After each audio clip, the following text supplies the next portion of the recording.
आप ट्रैवल कर रहे हैं बहुत दूर दराज इलाके में, दलितों को देखा गया कि बड़ी संख्या में बीजेपी से दूर गई इस बार, बड़ी संख्या में।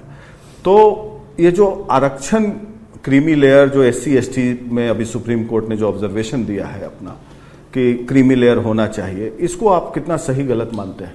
दो विषय है, उसको मिक्स कर रहे हैं आप लोग। एक है वर्गों के विद इन सब क्लासिफिकेशन और एक है जो आरक्षण मिल रहा है उसमें क्रीमी लेयर हो या ना हो, दोनों अलग अलग विषय। जहां तक सब क्लासिफिकेशन की बात है तो मैंने अपने पहले भी वक्तव्यों में कहा है, जन सुराज, प्रशांत किशोर, हम लोग के साथी, हम लोग का विचारधारा जो है, हम लोग सब क्लासिफिकेशन के पक्ष में हैं। जो सुप्रीम कोर्ट ने बोला है, कोर्ट ने क्या बोला उससे हमको मतलब नहीं है, सब क्लासिफिकेशन के हम लोग पक्ष में हैं। और ये कोई पहली बार पहले दिन की घटना नहीं है। आज UPA 2 की जब सरकार थी तब रोहिणी आयोग बनाया गया था, तब OBC के सब क्लासिफिकेशन, OBC रिजर्वेशन के सब क्लासिफिकेशन के लिए कमेटी मनमोहन सिंह जी ने बनाई थी।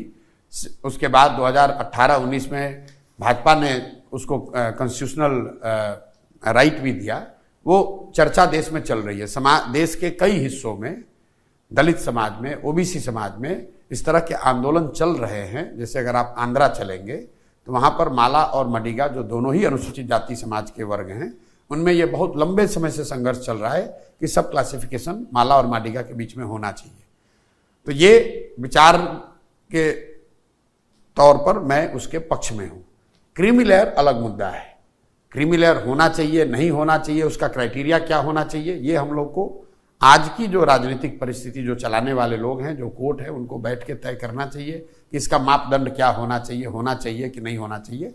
लेकिन सब क्लासिफिकेशन के मैं पक्ष। क्रीमी लेयर होना चाहिए या नहीं होना चाहिए? नहीं, वो निर्णय उनको करना है, क्योंकि जो विषमता की जो बात है वो उस समाज के लोगों को आप कॉन्फिडेंस में लिए बगैर क्रीमी लेयर लागू नहीं कर सकते। मान लीजिए कि आप और हम एक ही समाज के हैं, आप ऊपर हो गए, जो सो कॉल्ड क्रीमी लेयर के हिस्सा हो गए, और मैं पीछे छूट गया, तो ये तो मुझे ही तो कहना पड़ेगा कि भाई इनको हटाइए और हमको दीजिए।